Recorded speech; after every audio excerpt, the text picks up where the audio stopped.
한 나라의 정체성을 35년 동안 통째로 지워버리려고 한다. 상상이나 할 수 있을까요? 자, 오늘은 바로 그 이야기. 일제강점기라는 거대한 제국의 그림자 속에서 떠지지 않았던 저항의 불꽃, 그 35년의 역사를 한번 따라가 보려고 합니다. 모든 건 1910년에 시작됐습니다. 대한제국이 말 그대로 지도 위에서 사라져버린 해죠. 그런데요, 바로 그 절망의 순간에 아이러니하게도 꺾이지 않는 저항의 불씨 역시 타오르기 시작했습니다. 이 저항의 역사는 크게 네 부분으로 나눠볼 수 있는데요. 칼에 의한 통치에서 시작해서 기만과 저항, 그리고 총력전을 거쳐 새로운 국가를 구상하기까지 억압이 강해질수록 저항이 어떻게 진화했는지 그 과정을 한번 따라가 보겠습니다. 자, 그럼 첫 10년입니다. 한마디로 공포정치의 시대였어요. 일본이 꺼내든 카드는 아주 단순하고 폭력적이었습니다. 바로 무단 통치였죠. 이게 뭐냐면요. 말 그대로 군사력으로 모든 걸 찍어 누르는 방식이었어요. 그냥 점령이 아니라 헌병, 그러니까 군인 경찰이 우리 삶 구석구석을 통제하는 겁니다. 재판이요? 그런 거 없어요. 그냥 직결 처분하는 거죠. 정말 철권 통치 그 자체였습니다. 이 통치가 얼마나 체계적이었는지 한번 보세요. 정점에는 군인 출신 총독이 절대 권력을 쥐고 있었고요. 그 아래 헌병 경찰은 체포, 재판, 처벌까지 그 자리에서 다 해버렸습니다. 법원도 필요 없었죠.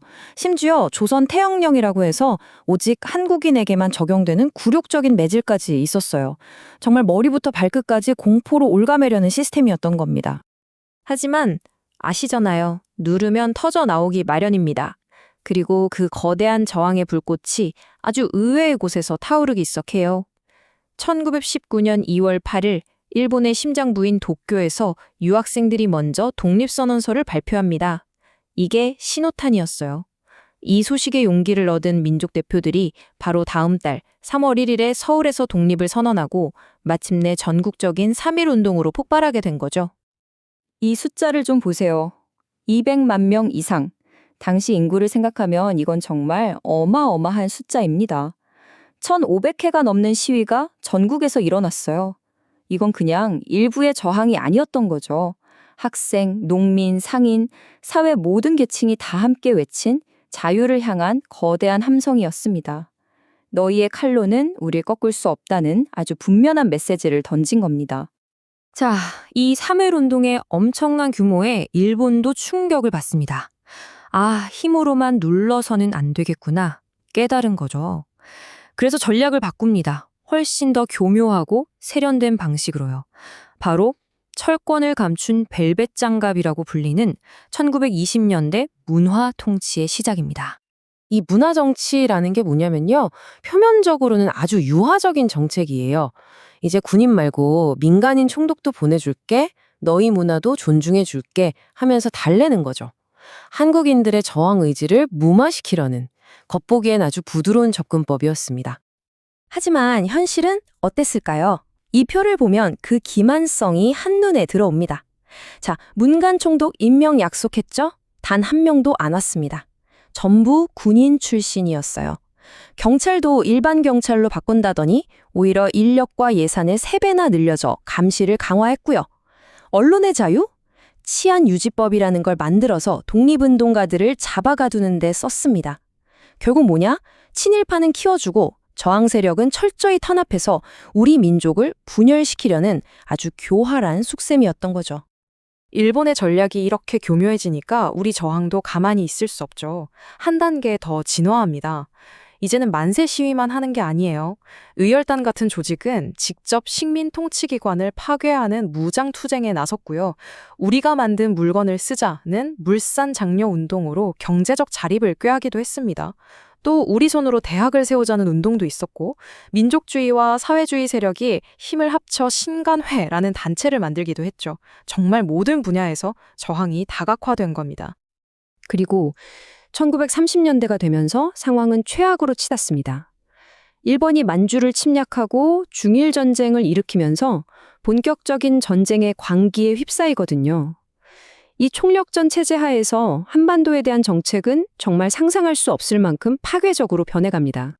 이 시기를 민족 말살 통치라고 부릅니다. 이름 그대로예요. 이제 목표는 단순히 지배하고 통제하는 게 아닙니다. 아예 한국인이라는 민족 자체를 없애버려라는 거였어요. 왜? 전쟁의 총알바지로 노동력으로 온전히 써먹기 위해서 한국인의 정신, 문화, 정체성을 완전히 드러내고 그 자리에 일본인이라는 정체성을 주입하려 한 거죠. 그 방법도 정말 체계적이었습니다. 한번 보세요. 첫 번째, 학교와 관공서에서 우리말 사용을 금지합니다. 오직 일본어만 쓰게 했고요. 두 번째, 창씨개명. 조상 대대로 물려받은 성과 이름을 버리고 일본식으로 바꾸라고 강요했죠. 마지막으로 매일 아침 일본 왕이 있는 동쪽을 향해 절하게 하고 신사에 가서 참배하도록 만들었습니다.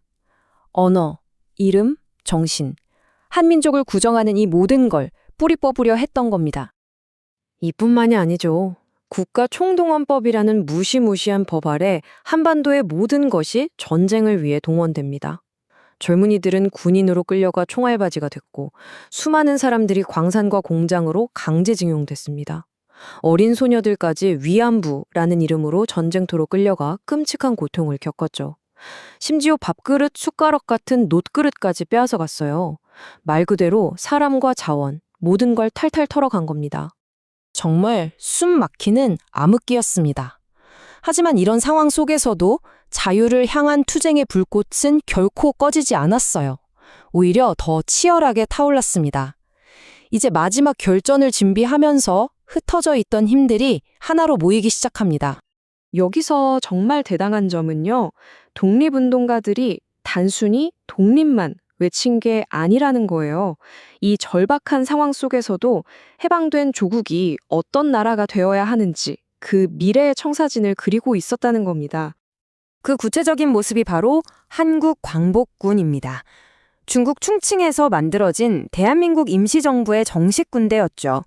이들은 그냥 군대가 아니었어요. 연합군의 일원으로 중국, 버마 전선에서 일본군과 직접 싸웠습니다. 그리고 마침내 미국의 전략사무국 OSS와 함께 한반도로 직접 들어가서 우리 손으로 조국을 되찾는 국내 진공작전까지 준비하고 있었습니다. 그리고 그들이 꿈꿨던 나라의 밑그림은 1941년에 발표된 대한민국 건국광령에 잘 나타나 있습니다. 이 강령의 핵심은 삼균주의라는 건데요.